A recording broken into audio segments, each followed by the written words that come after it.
Hey everybody, how you doing? Chad Wesley Smith here for Juggernaut Training Systems, and we are joined by Jacob Tsypkin. Very nice. It's always a challenge to say it right. It's only 3 years. Only taken 3 years. And Jacob is the owner of TZ Strength. He does remote coaching and in-person coaching for competitive exercisers, CrossFit athletes, grid athletes, as well as weightlifters. And Jacob, tell us about your new project, Fitness as Sport. Yeah, so the book's about developing processes and practices for fitness sport athletes. So sports like CrossFit and Grid.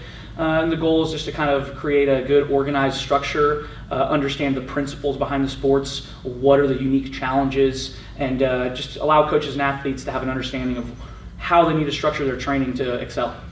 So what was it about, current fitness training, CrossFit training, grid training, that you really saw as like a void that you think that Fitness as Sport is going to help fill? Well, on the large scale, there's these pockets of the community. There's good coaches and good athletes all over the place who, within their own sort of domains, talk about training and have these good ideas and good plans and do a great job. But on a larger scale, there's not really any organizational discussion. There's not really people talking about what are the parameters of the sport, what are the domains of the sport that we need to understand. So the biggest hope I have for the book is that it's going to do a good job of driving that discussion about organization forward. What is fitness sport? What are the unique challenges? And how can we go about creating a progressive system to develop these athletes? Drawing on more than just the independent domains, but actually really acknowledging the unique aspects of the sport that just weightlifting or just strength training don't address on their own. I think, as certainly an outsider in the fitness community, that fitness community, that's one of the biggest problems I see people doing, is that they try and take these independent programs, this weightlifting program and this running program and this skill program, and put them together, and without accounting for the idea that all these athletes that people work with, they may have different backgrounds. So you talk about the sort of assessment process that you would have for athletes as far as identifying where in those different domains they may already excel and the other ones where they need to bring up? Sure. Well, there are cases, of course, when it's really obvious. You have a guy come in and he's got a 600-pound deadlift, but he runs an 8.5-minute mile. It's very clear that he needs to develop his aerobic system. His strength is probably where it needs to be. The bigger challenges come with athletes who have been doing this type of training for a while.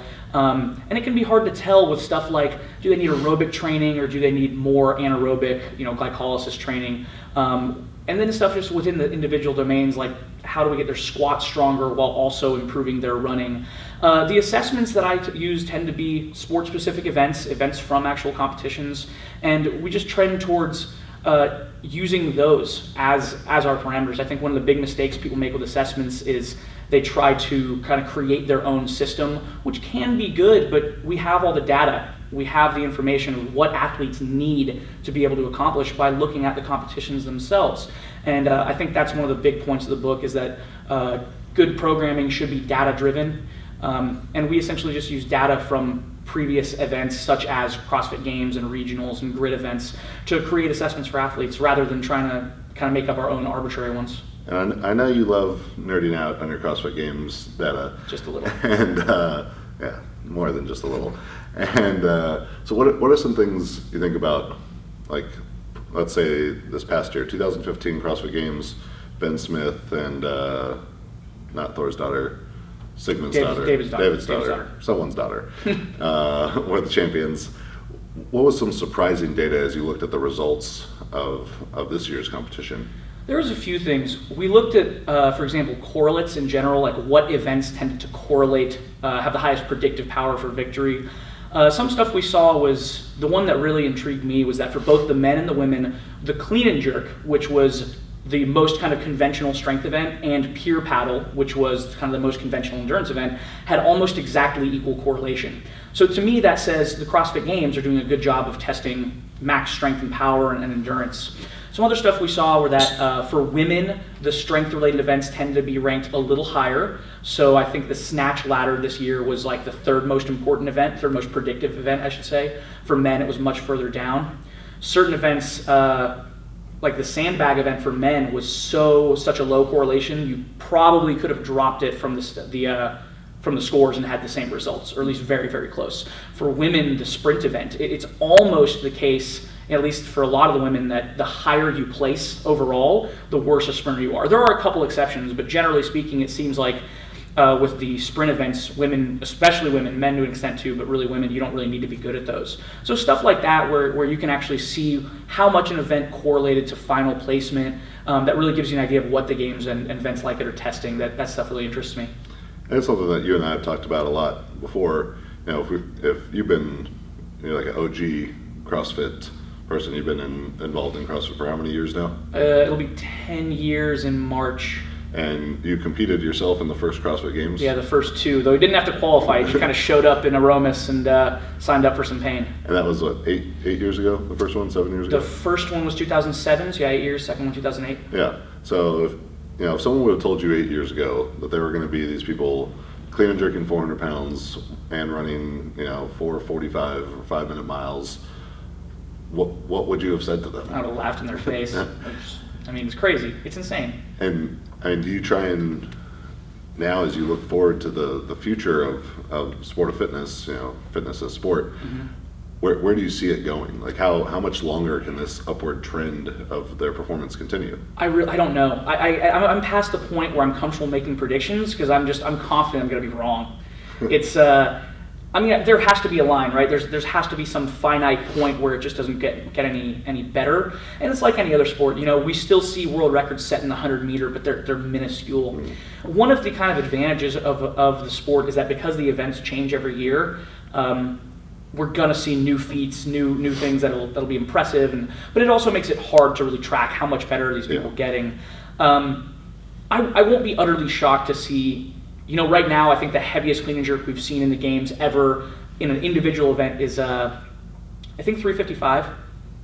And I wouldn't be surprised to see somebody hit a 400 clean and jerk as an individual in the games at some point.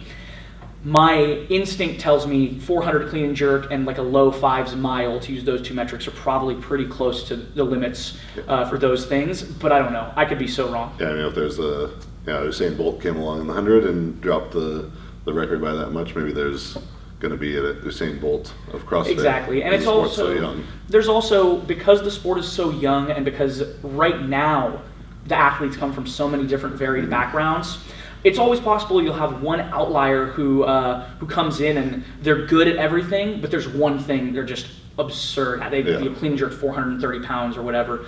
I think down the line, the athletes, we're going to see a much more even dispersion of skills, because eventually, 10 years from now, the background for the best CrossFit athletes and grid athletes is going to be those sports. They're not going to be coming out of gymnastics or weightlifting or track and field. Yeah, they're going to have. There's an 8-year-old girl right now seeing Sigmund's daughter, David's daughter on TV, and I want to be CrossFit Games champion. Yeah. I think when that happens, we're likely going to have less variation in terms of people being extremely gifted in one particular skill set. They're still going to be better at some things than others, but the variation will flatten out.